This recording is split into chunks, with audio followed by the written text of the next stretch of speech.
araw na ako. Hindi na sanay. Hindi na ako talaga sanay.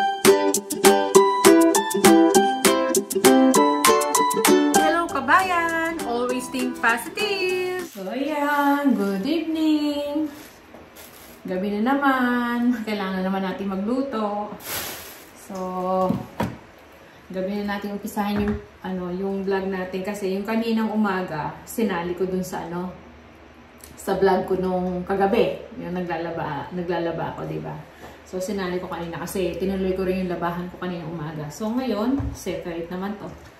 Yan. Nag-marinate tayo ng chicken. Ang gamit ko pala ito, susubukan ko. Yan. First time namin gamitin ni Mister. Nabili ko to naalala ko. Ito, Obento. Japanese fried chicken mix. Karage. Ganun. Yan. Tama ba? Yan. Try namin ni Mister kung masarap siya. So, hindi na ako gumawa ng sariling mix, pang-mix. Ayan, breading mix. So, to. Baka ito yung ulamin ni Bunso ngayon. Although, dapat baon nila bukas to Pero kung may matira, yun na lang ang baon nila bukas. Kasi sigurado, si Mr. kakain din ito at ako. Kasi may may natitira pang pad thai dyan. Hindi namin nakain kanina umaga. Hindi ko nakakain. Kasi nga, di ba, na-late na akong mag-amusal. Kumain na ako ng diretso nung natirang spam, tsaka yung eggplant. So, yun na lang kinain ko. Hindi na ako nakapag-almusal Kaya yung pad thai, nirep ko na lang. Ngayon namin kakainin uli ni Mister. So, ito, lulutuin ko rin tong gulay bago nating i-fridge tong ating kalabasa. Kasi yan, nakabiyak na. Babawasan ko pa Ang natin, lulutuin natin, pinakbet. Meron tayong sitaw. Yan, baka malapit ng to. Tapos, meron tayong okra. Yan, talong. Saka yung kalabasa. Yan lang. Wala tayong ampalaya. So, okay lang. Para bukas, hindi na ako magagahol sa oras pag niluto ko to. Mababaon ni Mister to bukas. Gulay. Gusto niya raw to So, yan. Hiwain lang natin yung mga gulay. Ito, inaano ko pa binababad ko pa to ng minamarinate ko pa ng ilang minutes. Hanggang 5 minutes daw pwede nang iluto. So, air fryer lang na lang namin. Para hindi na sa mantika. So, yan. Hiwain ko lang lahat ng mga sangkap.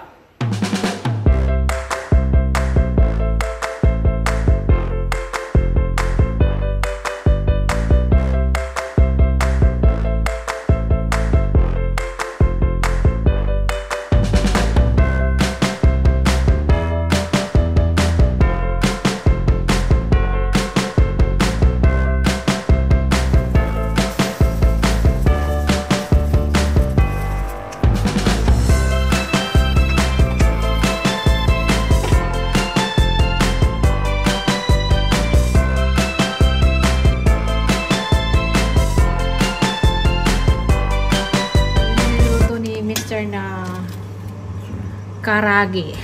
Chicken ba? Yummy! Nako, mukhang hindi aabot bukas to Hindi aabot bukas yan. Si Bunso pa lang, yari na sa kanya yan. So yan, malapit nang maluto yung ating gulay. Pinakbet. So yan, pwede na to. Pwede na natin ma-overcook. Okay na tong ating pinakbet. Titikim na si Mister. Yung kalabasa. Tingnan mo nga yung kalabasa kung matamis. Bagong ani yan Sa local market. Sa Asian market. So yan. At least hindi siya overcook yung mga gulay. Hindi na to. Okay na? So yan na yung ating pinakbet. Ayan na. Luto na yan, okay na. Makain na si Bunso. Sarap daw nung chicken niya, At kumuha lang siya 2 kalabasa. Ayan, makain na siya. Pinauna na namin. Napagod dyan nagtrabaho. Mahaba-haba yung work niya. Nakakatulog nga. Ano pa? Isa pa lang. Sala mo uli yan, 10 minutes. Tapos, babaliktad natin. So, yan. Kami naman ang kakain ni Mister. Late na tayo. Late na. Naalala ko yung uniform ni Bunso. May inuwi siyang bago eh. Binigay sa kanya ng manager niya. Kasi sabi ko, order siya ng ng isa pang uniform niya dahil yung kanyang pants nawarak na sa may bandang hita. Tapos yung kanyang medyo luma na rin yung polo niya. Ayun, sinabi niya daw kaninang umaga sa manager. Binigyan naman siya, hindi na pinabayad. Kala ko, di ba kasi binabayaran nila yan, no? Ayun, binigyan siya. Isang bagong polo, tsaka isang bagong pants. Pero yung yung apron, parang used na yan, no? Kaya, pero mukha pang bago eh. Ayan, nilaban ko. Nagkusot tayo uli. Kaya alam mo, di na naman yung mga sugat ko. Alam niyo ba, hindi ko lang naipakita sa inyo. Ayan, dahil sa sabon. Kasugat-sugat ako. Naawa nga si Mr. sa akin. Ayan, Hindi na sanay. Hindi na ako talaga sanay. Ayan pa, Ayan. Nahati yun dito ko. Sakit. Tapos siya ngayon dito ko. Kaya, naglaba ako uli. Ang hapdi. Kinusot ko. Kain na kami ni Mr. Ito yung namin.